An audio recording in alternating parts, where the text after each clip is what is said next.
안녕하세요. 대한민국에서 제약바이오를 가장 쉽고 정확하게 설명해 준다고 자부하는 남자 이석현입니다. 자, 본격적으로 BL 들어가기에 앞서서 몇 가지 안내 말씀 드릴 게 있는데요. 저를 비롯한 대기업에 소속된 모든 멘토분들께서는 각자 맡으신 산업과 종목이 있으십니다. 저 같은 경우에는 이제 제약바이오가 되겠죠. 어떠한 상황이 되더라도 제가 맡은 부분에 대해서는 끝까지 책임의식을 다하고 여러분들과 함께 걸어 나가면서 책임감 있는 모습 보여드리기 위해 노력할 테니까 많이들 시청해 주시면 감사하겠고요.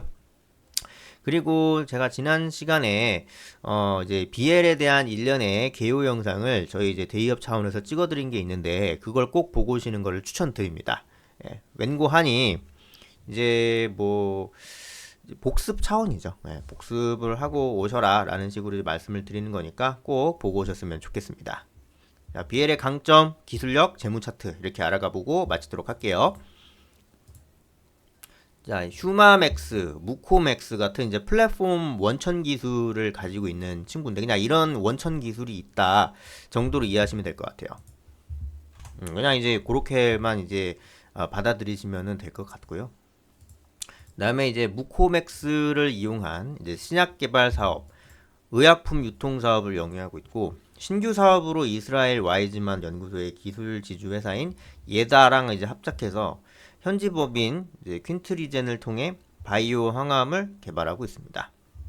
면역 증진 기능성 원료인 폴리감마 글루탐산을 사용한 건강기능식품 면역 88골드를 출시했고요. 미국 수출을 위해서 미국 FDA에 신규 건강기능식품 원료를 신청한 상태입니다.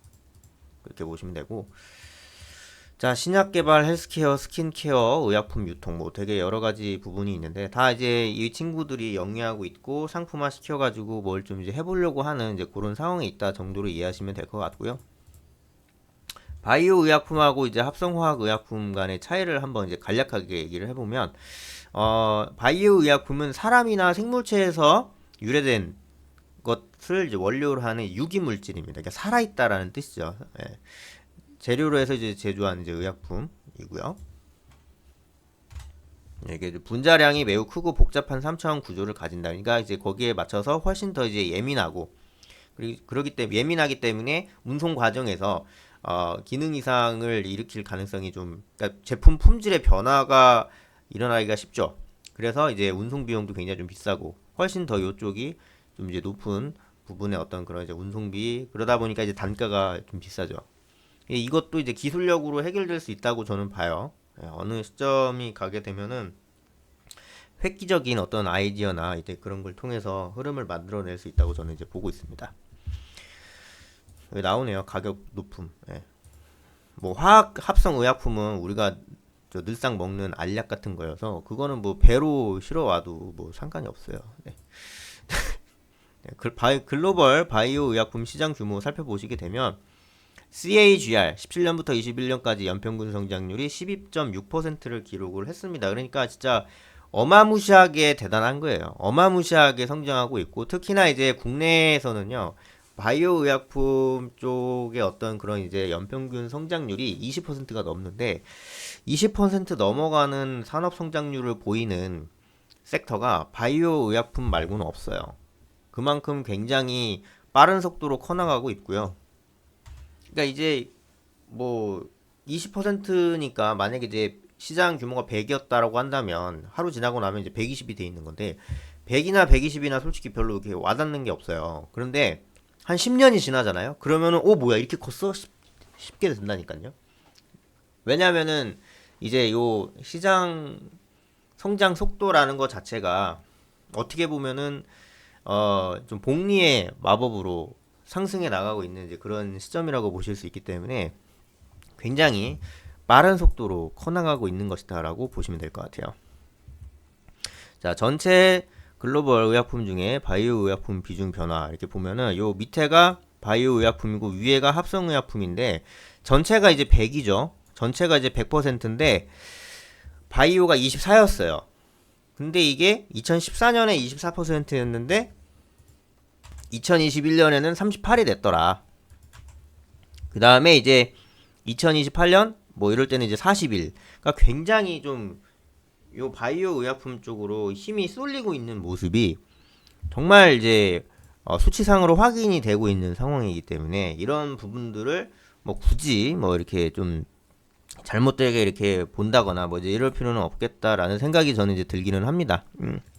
자, 그리고 글로벌 백신 시장 현황과 전망 이런 거 보면은 이제 BIS 리서치 글로벌 백신 마켓 뭐 이런 식으로 되어 있고 쭉쭉 뽑아내면서 뭐 이렇게 좀 이렇게 흐름이 만들어지고 있다. 이렇게 정도 이제 보면 될 것 같고요. 이 정도 커지고 있네 정도로 보시면 될 것 같고, 그리고 이거는 이제 미국, 유럽, 그다음에 이제 연도별 희귀의약품 허가 건수예요.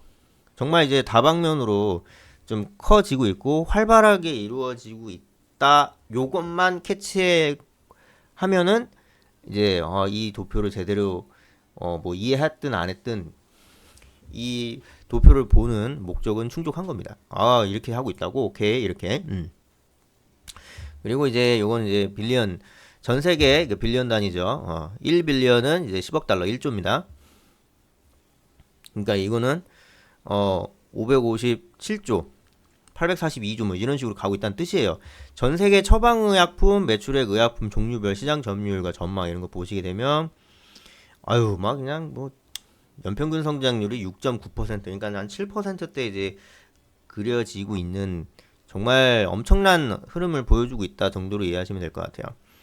자, 글로벌 신약 개발, 뭐 플랫폼 신약 개발, 뭐 컨슈머 사업, 뭐 이런 식으로 굉장히 좀 긍정적으로 해나가고 있는 모습 나오고 있고, 근데 BL이 뭐 하고 있는 파이프라인도 굉장히 많아요. 그러니까 추진하고 있는 것도 굉장히 많고, 가동률도 그래도 꽤나 좀 준수하다고까지는 말씀드릴 수는 없지만 그래도 하고 있다라는 게 굉장히 중요합니다. 그리고 이 친구는 여러분들께서 알다시피 이제 기술 특례 상장 기업인데 2023년에는 그래도 흑자 전환했어요. 단기순위 흑자 전환해서 이거 정말 대박이다라고 볼 수는 있겠지만 아직까지는 그래도 꽤나 좀 위험한 상황에 있는 게 아닌가. 이제 바이오 벤처 기업은 이제 그 면제 기간 5년 있어요.